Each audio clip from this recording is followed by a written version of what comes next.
திருமணத்திற்கு முன்பே பெண்கள் கன்னித்தன்மை பற்றி சர்ச்சையாக பேசினார் யாஷிகா ஆனந்த்.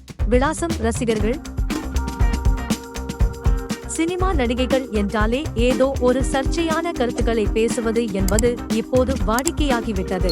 அதுவும் மற்றவர் கவனத்தை ஈர்க்கக்கூடிய வகையில் இது போன்று சர்ச்சையான விஷயங்களை பேசுவதால் ரசிகர் மத்தியில் நமக்கான கவனம் அதிகரிக்கும் என்பதாலேயே இவர்கள் இது போன்ற விஷயங்களை தேர்வு செய்து பேசுகிறார்களோ என்று கூட எண்ண தோன்றுகிறது. அந்தரங்க விஷயங்களை இவர்கள் அடிக்கடி பொது வழிகளில் பேசி சர்ச்சையை கிளப்பி வருகின்றனர். குறிப்பாக நடிகை குஷ்பு ஒருமுறை கற்பு குறித்து பேசி பயங்கரமாக சர்ச்சையில் சிக்கிக் கொண்டார். அதாவது பெண்களுக்கு கற்பு என்பது அவ்வளவு பெரிய விஷயமில்லை என்பது போல் குஷ்பு அவர் கருத்து தெரிவித்திருந்தது பெரும்பாலான மக்களிடையே பெரிய கொந்தளிப்பை ஏற்படுத்தியது.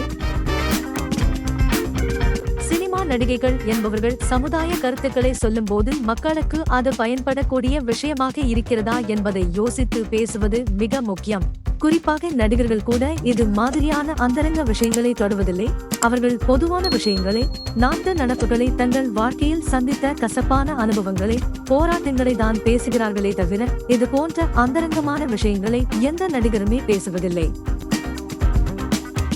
ஆனால் சில நடிகைகள், குறிப்பாக இளம் நடிகைகள் இப்படி வாய்க்கு வந்த விஷயங்களை எல்லாம் பேசி அடிக்கடி சர்ச்சைகளில் சிக்கிக் கொள்வது வாடிக்கையாக மாறிவிட்டது.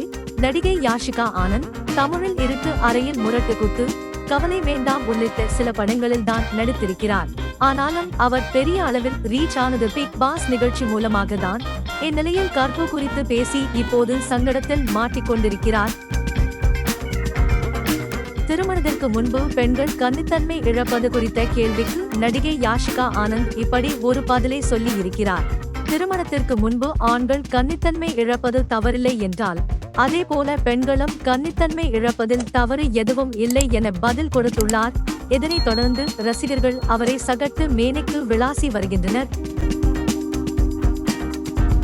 தொடர்ந்து சினிமா செய்திகள் பார்க்க நமது சேனலை சப்ஸ்கிரைப் செய்து கொள்ளுங்கள். நன்றி.